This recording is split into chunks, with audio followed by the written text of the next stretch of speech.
Yay! I think we're live. Let's check. Yay! Hi, everybody. Welcome to Brilliantly Sexy with Devina Kaur. Yay! I'm so excited. Today I have Renee Slansky all the way from Europe, and Renee's in France right now. So thank you, Renee, for joining us. And it is such an honor and pleasure to have you, Renee. So I'm so grateful. And Renee is a good friend of mine. That she was the first one. She was one of the first few people who interviewed me when Sexy Brilliant had just started. And it's such an honor to have you share screen with me today, Renee. So thank you so much. I remember what you did so many years ago, and that's why we're doing this. So guys, it's all about connections. It's all about helping each other. You never know when people pay it back, right, Renee? Yeah, absolutely. I was saying when we first chatted, I was like, oh my gosh, I don't know how many years it's been. I think it's been 4 years or 5 years since I interviewed you for my blog. So yes. I was like, oh my God, definitely. I'd love to be able to talk because I do this full time now. Since when we first connected, my blog just started as a passion, and now this is what I do on a daily basis. So I've got so much to be able to share with your audience. Yeah, and just before we go into the question and answers, and today, we're going to talk about, let me just quickly introduce Renee, because Renee is a gifted speaker. She's an author. She's a presenter, writer, motivational speaker, and her love for romance and heart for women has compelled her to start the datingdirectory.co. And from a very young age, she started leading and counseling women and was often called on by strangers and friends, and then for relationship advice. And then she decided to make this into her full-time passion, living her passion. And that's why we're so happy to have you here, Renee. You write for blogs like the Good Men Project, Your Tango, Plenty of Fish, the Huffington Post, eHarmony, and so much more. And you've also got a YouTube channel. What is your YouTube channel called? And please introduce yourself. Tell us where we can find you. And I want to share all about what you're doing to help so many of us find love, share inner wisdom, inner wealth as well. So Renee, thank you so much.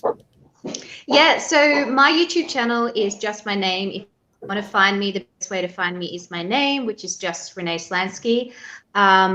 I basically started in this industry in 2013. I started by pure frustration of dating a guy that, had a child to another woman. Dating apps had just started to come out. Everything was really confusing and messy. And I was just like, I feel like there's no information out there to just like navigate your way through dating. So I started my blog out of passion. That then led me to write for some of the biggest publications in the world and dating websites. I have a TV presenting background, so I started my YouTube channel. And now I do this full time. I've got hundreds, over 300 clients around the world. I have 90,000 subscribers on my channel. I've coached for one of the biggest coaching channels on YouTube for men in America. I've been translated into different languages, and my whole heart is to be able to bring love, education into homes and into people's lives. Yeah, and Renee, like the good thing about one of the reasons I love your work is because not only do you coach women, you also coach men. And and I see this and you've got also a big following of men and women and alike, and I see this that not many people do that. So that's why I'm so happy we're here. And today's topic, and the first of many topics, Renee, is that we're going to be talking about finding love in the times of COVID, specifically about relationships and why do people pull back, why do men pull back, and why do women pull back as well. And Renee, at any point, and to our audience, our live audience, I'm going to ask you to please share this video, tag your friends, your community. If you know somebody who's going through a heartbreak or is just struggling, make sure that you are connecting with Renee. Renee has some amazing resources that I actually go and visit her blogs and her YouTube channel as well. So I highly encourage you guys to do that. And yeah, tag your friends, tag your community. We've got so many women joining in right now. I want to say hi to Rose, who's from Montreal. So yes, guys, tell us where you're from. Renee's in Europe, I'm in Canada, and I want to know where everybody is from. So join in and say hi at any point. So thank you so much. Ask your questions live as well. So Renee, what has been your experience with everything that's going on in the year 2020, dating in the times of COVID? Share a little bit about what you're To be honest, this has been a year, not just for myself as a dating coach, but for all the other dating coaches out there, where we're like, this was something that I don't think any of us were prepared for. And it's almost like we've had to build the plane as we've jumped off the cliff, because a lot of people came into 2020 thinking, okay, this is my year to find love. It's a brand new decade. It's 2020 vision. And then by March, we just got swept up in a pandemic. We got locked inside our houses. We were forced to spend time with ourselves, maybe forced into long distance relationships. People who had started a relationship with someone all of a sudden found that that person has pulled back. You know, it has been a year that has really changed the dating landscape as well. I remember back in 2016, I said to my fiance, I said, oh, you know what would be interesting? Video dates and, you know, a video dating app. And lo and behold, that is something that is now the norm. And a lot of stuff that's been happening now isn't going to necessarily just go away once 2021 comes around. We have to learn how to navigate a completely different dating landscape without having the fear that we're going to be missing out on love. You can't just go out like you used to and go to a restaurant and have a social event, because, for instance, here in France, we're in our second lockdown. It just doesn't exist. You can't just put love on hold because you don't know when you're going to see that person next. If you're in a long distance relationship, you need to know how to navigate that in such a way that you can still build and strengthen that relationship. People aren't necessarily comfortable with doing video dates because they're not comfortable on camera, and we have different expectations, but we can't stop ourselves from still being able to experience some sort of intimacy and connection on video just because we're not comfortable with it. So I think in all, it's really been about stepping out of your comfort zone this year in 2020 with dating. It's so true. And all of a sudden, like, you know, virtual sex seems to be like the new normal. Like, right? I'm like, you know, like, what is really going on? And I come from, like, I'm older. I'm not like, you know, I mean, I already have a child. I'm already like done the dating scene and everything. And I'm like, I can't believe that this has become the new normal. And I'm horrified. But maybe somebody younger is not. So that's okay. And the thing is, do what you're comfortable with. Know your limits. Know who you are. You know, like, that's the first thing. If something makes you uncomfortable, don't do it. So we're not saying, you know who you are. That's the key for anything that you're doing. And Renee will talk about that. So Renee, in the year 2020, and of course we're almost at 2021, what do you think is going to happen to the dating scene? Like you said, this is going to stay. You know, the male-female dynamic is always going to be the same. Like, you know, we're looking for love, and then yet, you know, we meet somebody and we don't have, you know, we have a connection, and then all of a sudden somebody disappears. What's your suggestion for managing ghosting, or is it called catfishing? Yeah, so I think one of the main things at the moment is that a lot of men are actually pulling back during this time. And that's not necessarily because they aren't wanting love. It's more that they're going into survival mode. We have going through family crises, personal crises, having that time to self-reflect, maybe losing jobs, having a whole lot of pressure. And what men like to do is they like to fix something first, get things stable, and then invest in relationships and love. So I've had quite a lot of women start the year dating a great guy, you know, who was ready for commitment and was ready to actually progress at a healthy rate. Then the crisis happened. And how people respond to crises gives you an indication of the type of ability that they have to be able to commit in a relationship. However, this crisis was a little bit different. This crisis was a global crisis. It wasn't just a personal one. It is something that has affected the whole entire world. So it's Mm-hmm. almost globally and collectively grieving and growing through this process. Now, a woman's way to deal with stuff is to talk about it and dissect and, how can we make this work? Man's way is to pull back and fix it. Mm-hmm. And I think that during this time, there needs to be some grace, but there also needs to be boundaries. I feel like a massive word that's coming through right now is boundaries. And like you were saying before, just because something has now become more normal, like sex, cyber sex or whatever, or meeting someone online, doesn't necessarily mean that we relax our boundaries around it if it is something that does not serve us or set us up for what it is that we ultimately want. We can't just do it because it's convenient or because it's more there than it was before. Yeah, yeah. And you know what? This is so interesting because, like I mentioned earlier, dating when you're 20 is different than dating when you're 50, right? So, what a 20-year-old wants and what a 50-year-old wants are completely different things. So there are no two situations that are the same, there are no, we're all going through trauma at a collective level. That's what it is. And how do you get over this trauma?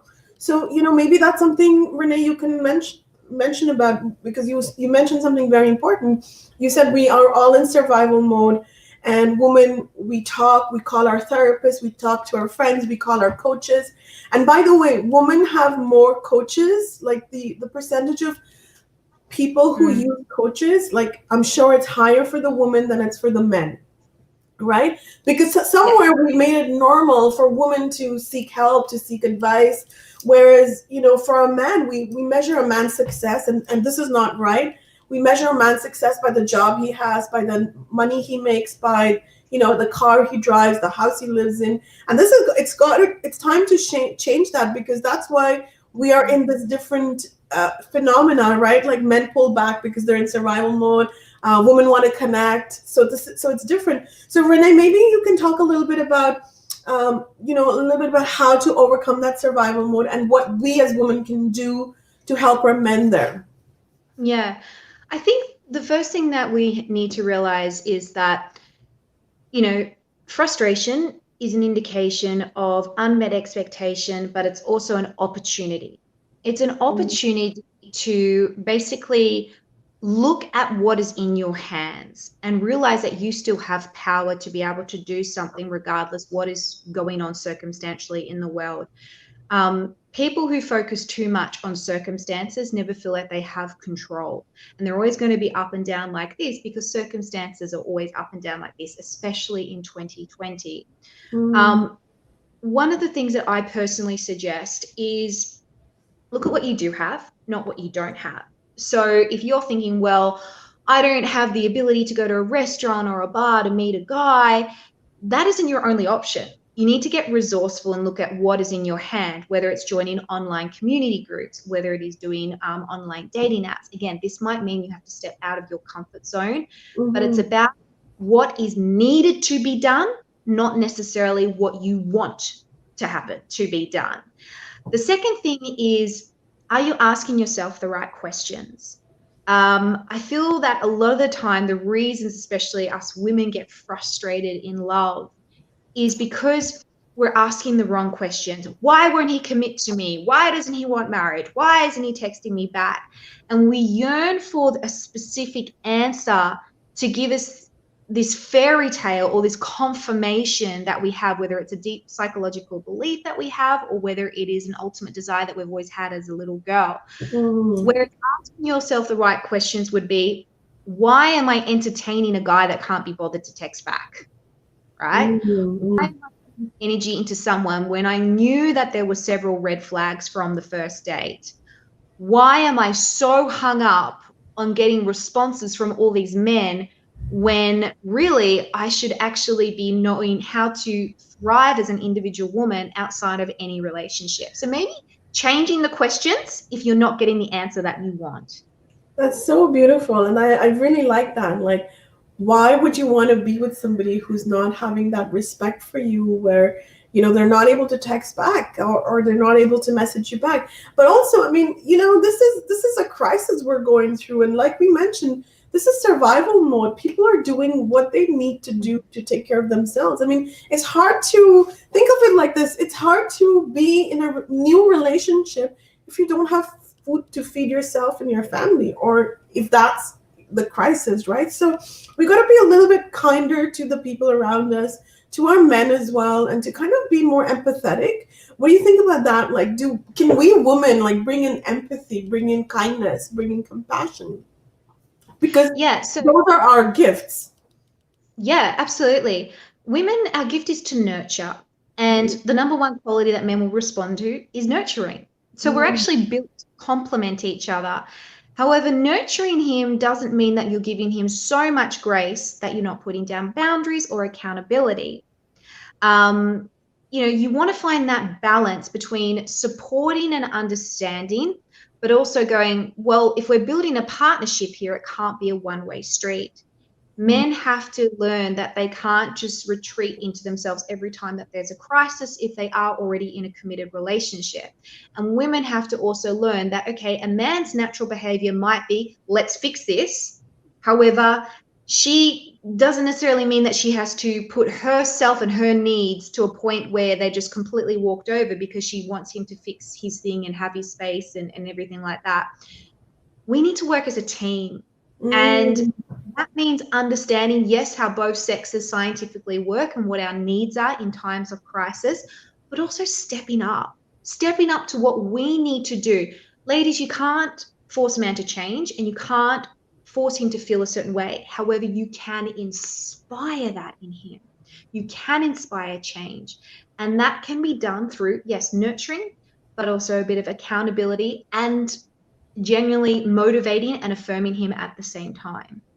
Oh, that's so beautiful. Oh my goodness. I feel like I wish I was like dating somebody so I could have all of this going on, right?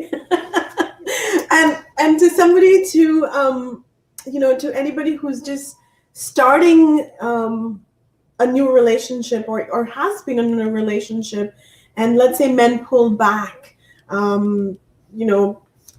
what, I don't know. I mean, do you break up? Do you give them a chance? What do you do, Renee? Like, what's your experience? Obviously, every individual is different. Every situation is different. But, let's say somebody, okay, here's an example. Let's say somebody is in North America and the other person is in India. And there's a connection, but there's a time difference. And then there is, practical situations that come into play. So two people are not able to connect. Should they be like scheduling a phone call every week, or what's your suggestion for somebody who's in a long distance relationship and there's pullback? Yeah, so I think the pandemic has definitely put a lot of people under pressure and forced into long distance relationships. I had a client where she was based in Canada and he was based in the UK, and they just literally we're not allowed to see each other. Therefore, there needs to be some sort of strategy. You can't just rely on feelings and hope. You can't rely on those things in any type of relationship, because feelings will fade, feelings will vary, and hope is basically putting too much into faith without actually having some sort of action to back it up. There needs to be that balance. Yeah. You want to stay positive, absolutely. But you need to also make sure that you're doing what is necessary. For example, when you have a video date with your long distance partner, actually treat it like a real date. Don't just treat it like, oh, I'm going to quickly call you. Plan it. You would say, okay, what are you doing Saturday night? It's a date. When you get on there, have some sort of idea. Are we doing a dinner date or a lunch date? Let's maybe do a card game. There needs to be some sort of romance and intention behind those dates that you have with them. The other thing to do is talk about your fears. Keep the communication going. And don't just make the communication all about doom and gloom and when are we going to see each other next and everything like that. Also make it about the little daily things. Share your wins as well as the things that you're worried about. And this Thursday, I'm actually releasing a video on my YouTube channel, which is about how to do a long distance relationship if you're in a pandemic and you don't know when you're going to see them next. So I think that'll be, I've got like several tips in there, which will be perfect.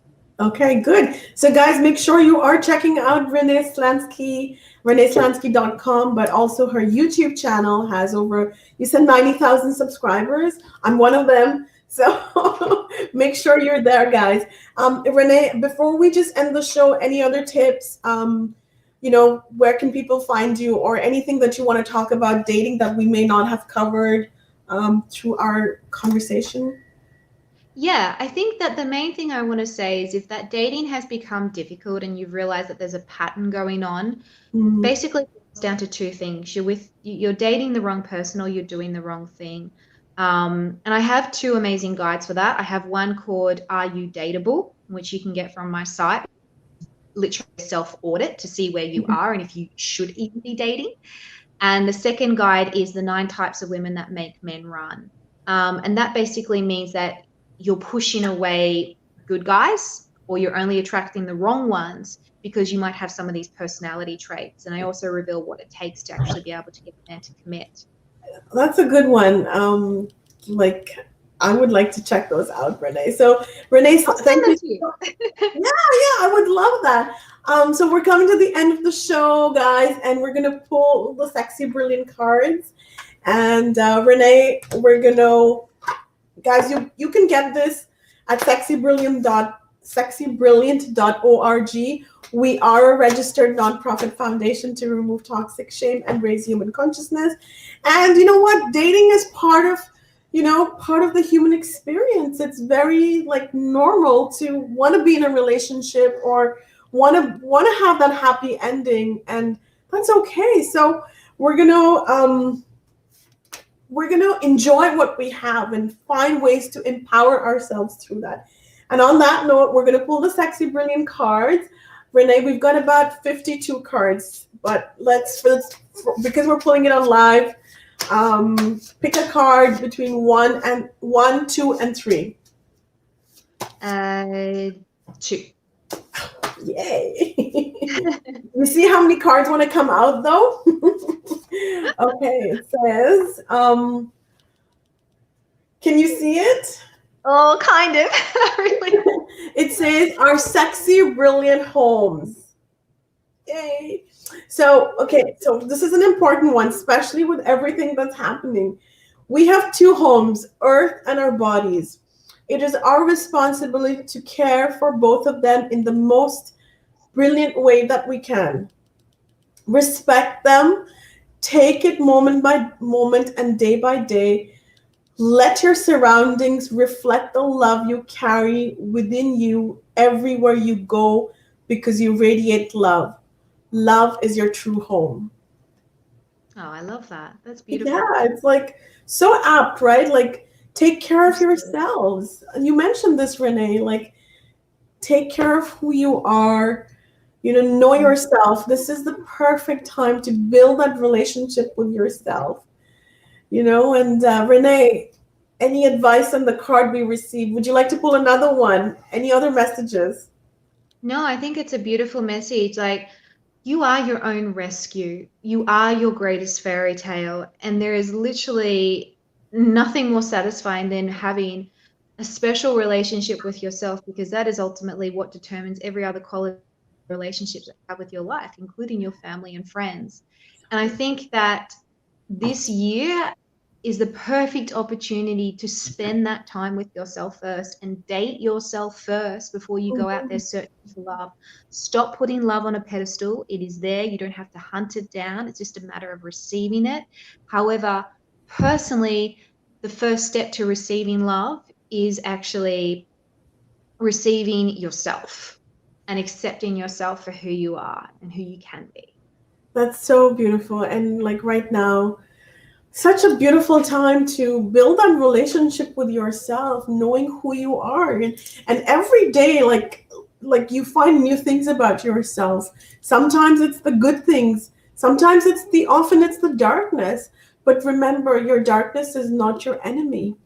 So, build that relationship, loving all parts of yourself. And I talk about this too, right? Like when you look at the mirror, instead of only seeing negative things about yourself, why not admire something that you really love about yourself? Whether it's your long nose, whether it's your squinty eyes, like anything, it doesn't always have to be like just the positive. We've got to accept the negative, the positive, the part of the same whole. So thank you, Renee. And guys, you can find Renee on reneeslansky.com. And those of you who may not know this, I'm the author of a book called Too Fat, Too Loud, Too Ambitious. You can find it. It makes for a great Christmas gift and a birthday gift and a Valentine's Day gift. So check out the book, Too Fat, Too Loud, Too Ambitious. And once again, thank you for being here and joining us on the live show. Renee, thank you so much for being here. reneeslansky.com. And thank you, guys. Share this video. Give us a heart. If you want to leave us a comment, have questions, we would really appreciate that as well. Thank you. Bye.